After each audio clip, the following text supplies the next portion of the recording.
Bonjour à tous.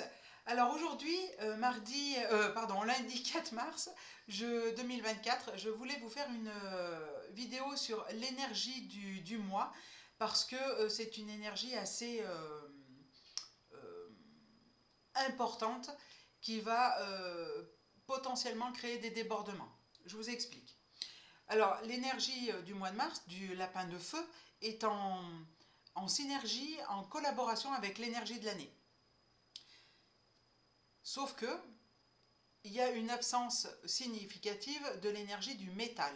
L'énergie du métal, c'est une énergie tranchante qui permet de rester sur la réserve, de réfléchir, d'organisation, de retenue. Cette absence-là va potentiellement créer des débordements. Des débordements dans la parole qui va pouvoir peut-être entraîner des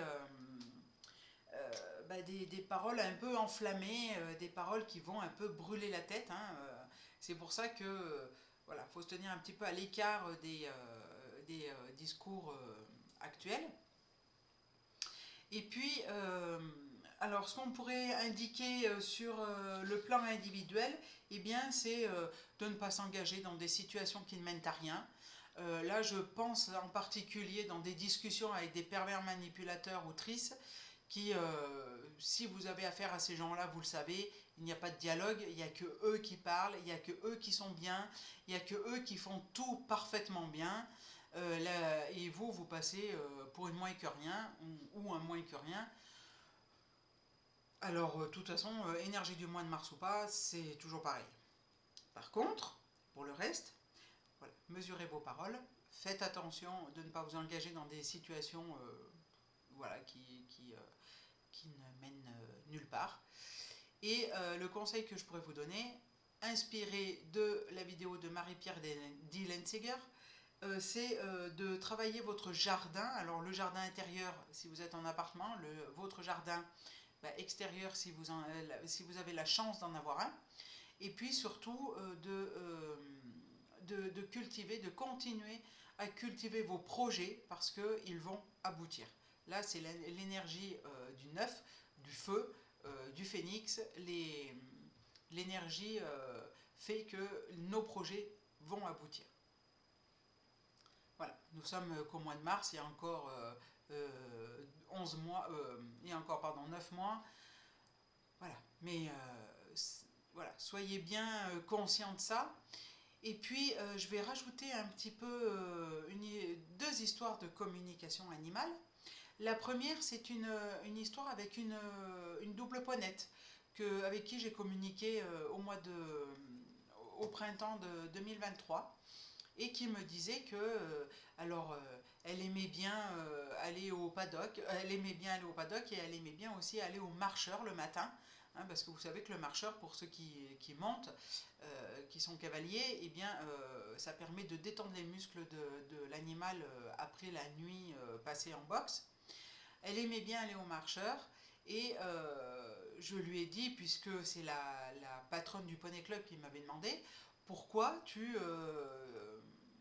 quelle raison tu envoies tous les cavaliers par terre. Et elle m'a dit, tout simplement parce que je les teste. Voilà.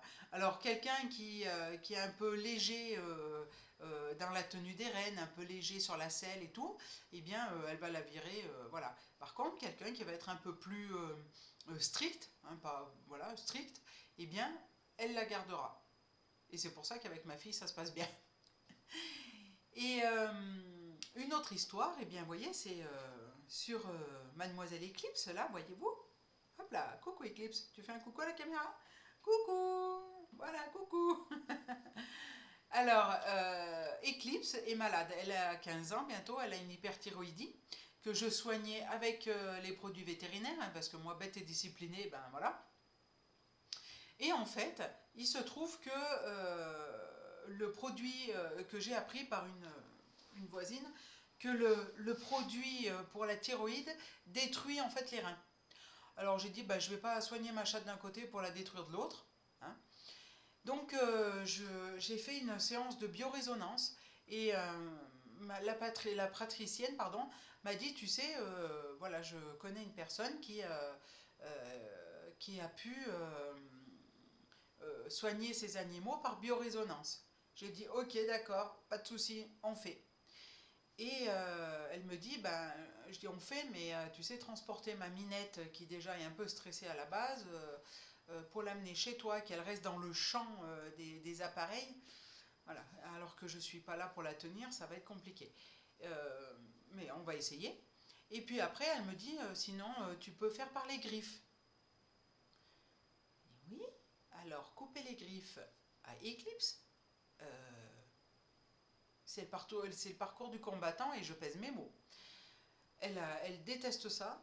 Eh bien, figurez-vous qu'après 2 communications animales, où je lui ai dit, écoute Eclipse, si tu veux rester à la maison, que je te soigne avec les nouvelles technologies, eh bien, il est important que tu te laisses couper les ongles.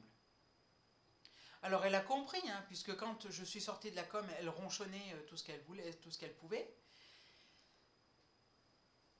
On en a parlé avec ma fille, et puis j'ai refait une communication samedi où je lui ai dit, Eclipse, ça serait bien que tu te laisses couper les ongles pour que je puisse les donner à la pratricienne et qu'elle te soigne à distance parce que, bon, je ne sais pas si vous avez vu là, mais les effets secondaires du produit pour la thyroïde, c'est notamment des desquamations, hein, elle se gratte comme une dingue et je peux vous garantir qu'elle est tout emportée sous la mâchoire là. Elle a plus de poils, elle est tout emportée. Alors c'est pour ça que vers les yeux, eh bien, ça s'est résorbé parce que j'ai arrêté le produit.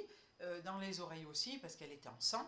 Et je lui ai dit, écoute Eclipse, pour te soigner, il n'y a qu'un seul moyen, c'est, voilà, si tu veux pas te déplacer, c'est de rester et de me donner tes griffes. Eh bien, figurez-vous que hier matin, elle s'est laissée approcher et elle s'est laissée couper les ongles, les griffes. J'ai pu donc récupérer toutes les griffes de toutes les pattes et bien là, voilà, je les ai données à la pratricienne, elle va pouvoir traiter ma chatte à distance. Encore un autre exemple de ce qu'on peut obtenir en communication animale. Voilà, ce sera tout pour cette vidéo. Je vous remercie de l'avoir écouté jusqu'au bout. Si vous avez aimé, likez, partagez sur tous les réseaux. Et puis surtout, eh bien, n'hésitez pas à vous abonner à ma chaîne YouTube. Et si vous avez besoin d'une communication animale, d'une consultation Feng Shui ou d'un nettoyage énergétique de l'habitat, eh bien, je vous laisse me contacter à marilenalègre@gmail.com ou au 07 88 85 91 70. Bye bye, à la semaine prochaine!